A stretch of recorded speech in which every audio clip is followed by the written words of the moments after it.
कपि नितंब, श्रीमन नारायण के नेत्र कैसे हैं? कपि कहते हैं बंदर को और नितंब कहते हैं उसके पीछे के हिस्से को। ये सुनकर के रामानुजाचार्य जी को बड़ी पीड़ा हुई। देव क्षमा करें, मैं सह नहीं पा। ये कप्यासम का अर्थ आपने कपि नितंब ठीक नहीं किया गुरुदेव। कप्यासम का अर्थ तुम करके बताओ।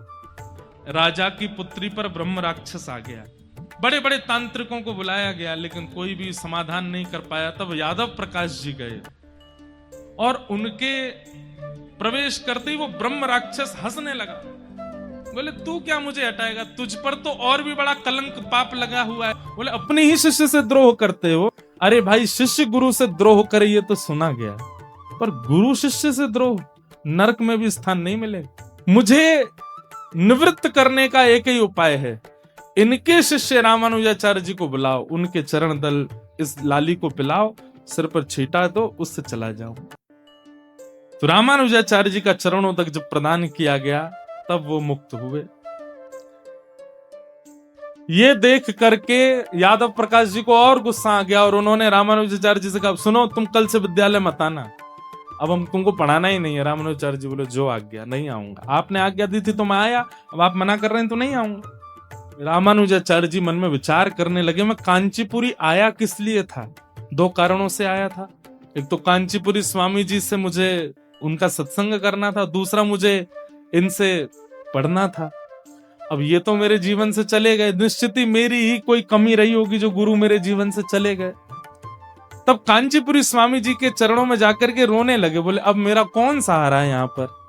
यादव प्रकाश जी ने मेरा त्याग कर दिया, अब आप ही मुझ पर कृपा करो। तब कांचीपुरी स्वामी जी ने आपको हृदय से लगाया, बोले अरे जब नाथ साक्षात रंगनाथ बैठे हो तो फिर कोई अनाथ कैसे हो सकता है?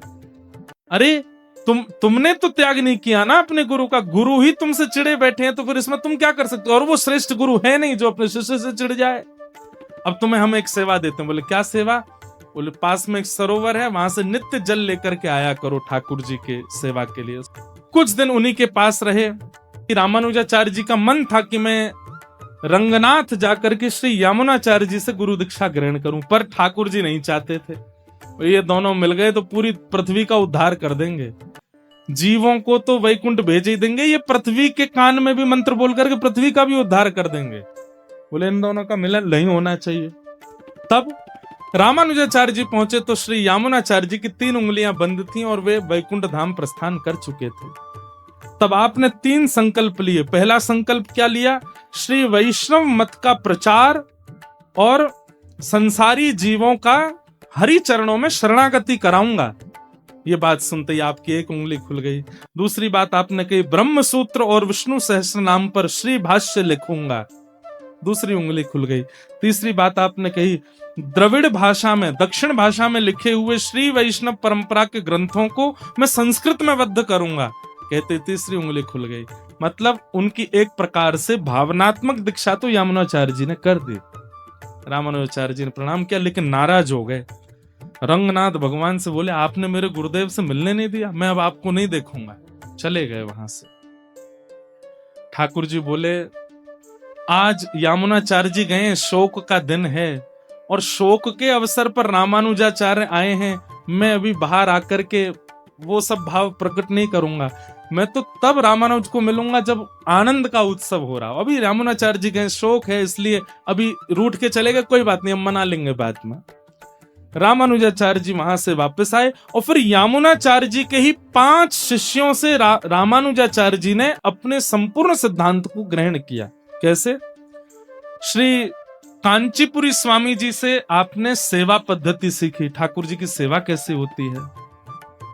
महापूर्ण स्वामी जी, उनसे आप दीक्षा लेने के लिए, पंच संस्कार लेने के लिए गए और आपने कहा मुझे संस्कार दे दी, मुझे दीक्षा दे दीजिए। हमारे श्री वैष्णव परंपरा में 5 संस्कार होते हैं। सबसे पहला ताप, दूसरा पुण्र, तीसरा मंत्र, चौथा नाम और 5वां याग। पहले गुरुदेव यहाँ शंख चक्र पधराते हैं, उसके बाद तिलक लगाते हैं, उसके बाद मंत्र देते हैं, फिर आपका नामकरण करते हैं और पंचम संस्कार होता है ठाकुर जी की शरणागति कराते। तो पंच संस्कार के लिए आपने महापूर्ण स्वामी जी से निवेदन किया, तो वो बोले कल देंगे, परसों देंगे, उस दिन देंगे, वहां देंगे, उधर देंगे। बहुत ज्यादा जब टालने लगे तो रामानुजाचार्य जी एक दिन रात में गुरुदेव की सेवा में थे, तो रात में ही सोते हुए गुरुजी उठा दिए। बोले गुरुदेव उठो। महापूर्ण स्वामी जी उठो। बोले क्या बात है, तुमने हमको उठाया? बोले पहले तो क्षमा प्रार्थी अधृष्टता आपको उठा दी, पर गुरुदेव मुझे अभी दीक्षा दीजिए। बोले रात के 12 बज रहे हैं, इस समय दीक्षा? बोले भगवान, ग्रह नक्षत्र आदि आदि और मुहूर्त तो तब देखे जाते हैं जब संसारी कामना की किसी स्थिति में प्रवेश कर रहे हो। भगवत शरणागति की तो जब इच्छा चित्त में हो जाए उसी समय ले लेनी चाहिए। क्या पता अगले क्षण प्राण बचे कि ना बचे। हे नाथ, आप कल दीक्षा के लिए कह रहे हो, कल तक मेरे जीवन के प्राण चले गए तो आप अभी मुझे शरणागति दो। रात्रि 12 बजे महापूर्ण स्वामी जी ने श्री रामानुजाचार्य जी को पंच संस्कार प्रदान किए। बोलो लक्ष्मी नारायण भगवान की। फिर जो अष्टाक्षर मंत्र आपको प्राप्त हुआ, गुरु मंत्र आपको प्राप्त हुआ, आपके मन में थी इसकी विधि मुझे जाननी है। तब आप गोष्ठीपूर्ण स्वामी जी के पास गए और उनसे कहा कि नारायण मंत्र की मुझे विधि बताइए। तब गोष्ठीपूर्ण स्वामी जी ने इनको 17 बार उन्होंने भी टाला, नहीं बताया।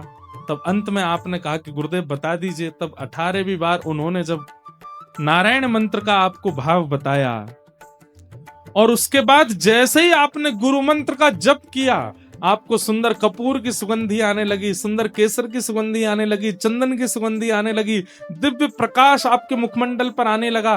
तभी आपने नेत्र खोल करके देखा तो शंख चक्र गदा पद्मधारी साक्षात श्रीमन नारायण भगवान सन्मुख प्रकट हो गए।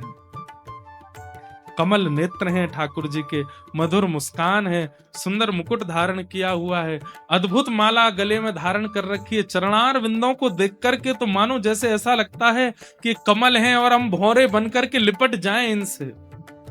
इतने सुंदर श्याम सुंदर है। दर्शन करके रामानुजाचार्य जी के नेत्र सजल हो गए। तुरंत अपने आंसू पहुंचे और ठाकुर जी से कहा यहीं खड़े रहिएगा, मैं अभी आता हूं। और दौड़ करके गए और मंदिर के शिखर पर खड़े होकर के और अपने मुख पर हाथ रख के जो गुरु मंत्र गुरु जी ने दिया था, जिसको गोपनीय रखने की आज्ञा दी थी, जोर जोर से उसको चिल्ला करके बोलने लगे। गोपुर हुए आरूढ़ उच्च स्वर मंत्र उच्चारो। आपके गुरुदेव जब सुने तो दौड़ करके आए और आकर के, हे रामानुज क्या कर रहे हो? मैंने मना किया था कि गुरु मंत्र किसी को बताना नहीं होता है और तुम आकाश में चढ़ करके सबके मध्य बोल रहे हो, नरक जाना पड़ेगा। रामानुजाचार्य जी नीचे आए, पहले तो गुरुदेव को प्रणाम किया और कहे गुरुदेव, जिस मंत्र की विधि जानते ही, शंख चक्र ग्रहण करते ही और एक बार हाथ में माला लेकर के जप करते ही साक्षात नारायण के दर्शन हो गए मुझको, उस मंत्र को मैं गोपनीय नहीं रख सकता। उसको तो मैं सब में बांट दूंगा ताकि सबको ठाकुर जी का साक्षात्कार हो जाए, सबके सामने ठाकुर जी प्रकट हो जाएं। मैं उसको गोपनीय नहीं रखूंगा। गुरुदेव बोले नरक जाना पड़ेगा। बोले अगर 1 करोड़ लोग ठाकुर जी का दर्शन करें और एक को नरक जाना पड़े तो मुझे स्वीकार, पर मैं सबको दर्शन कराऊंगा। रामानु स्वामी जी महाराज ने यह मंत्र उच्चारण किया, केवल 72 लोगों ने उसको सुना और फिर रामानुजाचार्य जी ने विधिवत एकांत में ले जाकर के उन 72 लोगों को संपूर्ण श्री वैष्णव परंपरा का भाव बताया और वहां से श्री रामानुज परंपरा वृहद रूप में प्रारंभ होती चली गई। आपका यश कीर्ति 10 दिशाओं में ऐसे फैलने लगी महाराज, क्योंकि आप जिसके भी कानों में मंत्र बोलते थे, जिसको भी शरणागति प्रदान करते थे, उसी को ही ठाकुर जी का साक्षात्कार होने लग जाता था। ऐसे श्री रामानुज स्वामी जी का भाव आया।